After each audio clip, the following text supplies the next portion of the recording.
Hi, welcome back to the End of Life Lounge or to my business page, Johanna Munson, End of Life Navigator. It's another Wednesday, and we're here to, talk about end of life, talk about death and dying, and that can be really, really scary. And so let's get our topic up today.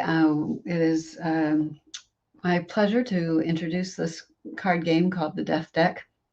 I use it every week here in the lounge because it's a way to start conversations. And that can be one of the hardest things that we ever try to do is to talk about what we want at the end of life, talk about somebody else's wishes for their end of life.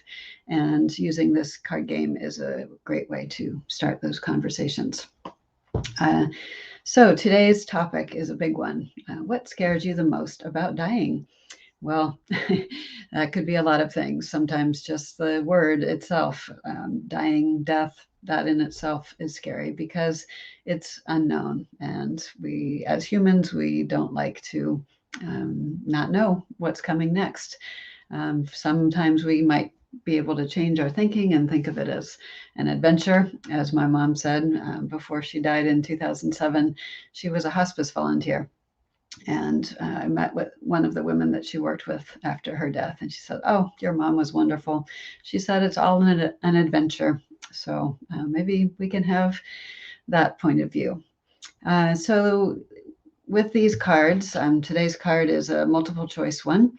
And so I'm going to go ahead and put the first choice up on the screen, and that is we are scared about the unknown because it is unknown.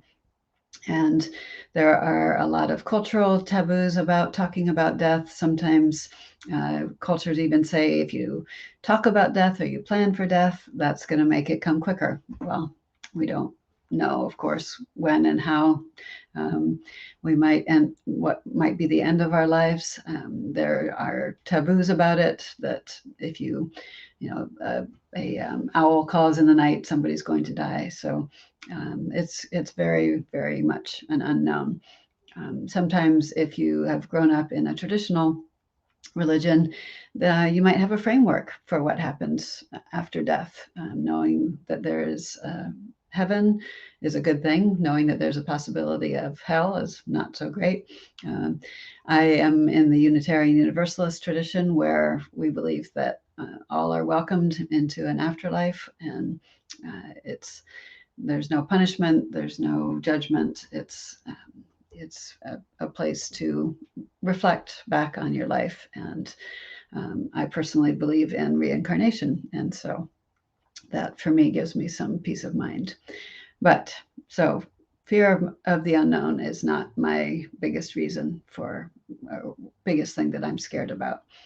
I would go with this one, the pain of the process. So, as an end of life navigator, I've done so much research into what happens as we age and how we can handle those things, how we can create what I call the circle of caring so that our needs are met. We're able to take care of those who need help. There's a client I have right now who's just turned 90, and she had a heart attack last week and was in the hospital for a week and had a talk with the doctor about her DNR. And the doctor convinced her that he could at least go in and take a look, see what the damage was, if she needed a stent or anything. Turns out she didn't, but she was in the hospital for quite a while, and now she needs a pretty much full-time caregiver because she's understandably worried about living alone. The idea of making the transition into an assisted living place is she's not quite ready for that. So, but yes, the being dependent on others is probably one of my worst fears. And so that's why I've done the planning that I have. And that's why I love helping other people plan for their end of life. And there's just this whole thing of being humans, right? That it is sometimes a painful process to be a human, and trying to keep some sense of our humanity in that midst of all that's going on is a challenge. Speaking of which, Third choice is it's happening too soon. We're still in the middle of a pandemic. More than 1,000 people are dying every day in the United States, and many, many more in the rest of the world.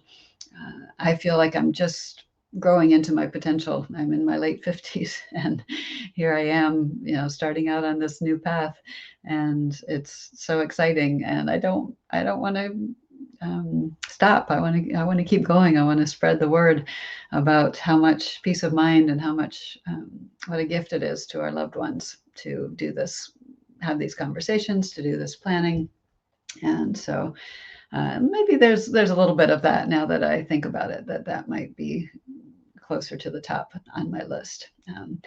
My kids are both, one's married and one is in a long-term relationship. And so there's a possibility of grandkids. And certainly I would like to be alive to see them.